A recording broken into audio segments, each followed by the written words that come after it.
আসসালামু আলাইকুম, welcome to my YouTube channel.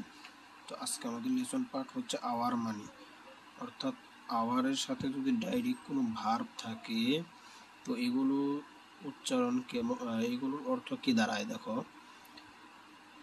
একটু পরের সামারাইজটা পড়ে নিই। যে আগের দিনের ক্লাসটির কথা মনে করার চেষ্টা করুন, নিজেকে জিজ্ঞেস করুন মাই ফাদার এর মানে যেন কি, অথবা এইভাবে জিজ্ঞেস করতে পারেন আমার বাবা, এর ইংরেজি কি হবে মাই ফাদার। একটু প্র্যাকটিস করুন, তারপর নিচের লেসনে মনোযোগ দিন। তো এগুলো ধারাবাহিকভাবে প্র্যাকটিস করলে তো এটার বেনিফিটটা পাবেন সামনে 20-30টা ক্লাসের পর দেখবেন বা পারবেন। আর এগুলো পারলে আপনাদের বড় বড় সেন্টেন্স অনেক হেল্প হবে আশা রাখি।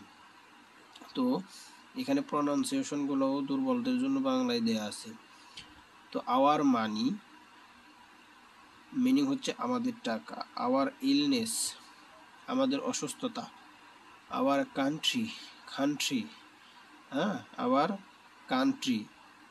আর আমাদের প্রচলিত যদি আমেরিকান উচ্চারণ করি তাহলে কি হবে, আওয়ার কান্ট্রি আমাদের দেশ, আওয়ার হাউস আমাদের বাড়ি, আওয়ার কার আমাদের গাড়ি, আওয়ার ওয়াচ আমাদের ঘড়ি, আওয়ার বুক কের উচ্চারণ হবে কি খেই আমাদের বই, আওয়ার টেবল আমাদের টেবিল, আওয়ার আঙ্কল আমাদের চাচা, আওয়ার মাদার আমাদের মা, আওয়ার ওয়াক আমাদের কাজ, কারণ এর উচ্চারণ হবে খেই। 9টা উচ্চারণ হচ্ছে আমাদেরকে একটু ব্যতিক্রম, ওই 9টা বারবার 9টা উচ্চারণ ভালো মতো করার চেষ্টা করব। আওয়ার লাভ আমাদের ভালোবাসা, আওয়ার থিঙ্কিং আমাদের চিন্তা ভাবনা, আওয়ার মেমোরি আমাদের স্মৃতি, আওয়ার আমাদের অফিস, আওয়ার ল্যান্ড আমাদের ভূমি, আওয়ার ইন্টেনশন আমাদের ইচ্ছা, আওয়ার স্টোরি আমাদের গল্প, আওয়ার জব আমাদের কাজ, আওয়ার টিচার আমাদের শিক্ষক।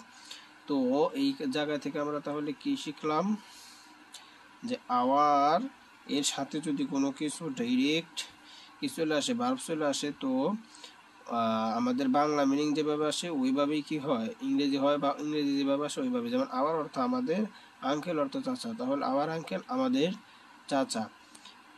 ঠিক আছে।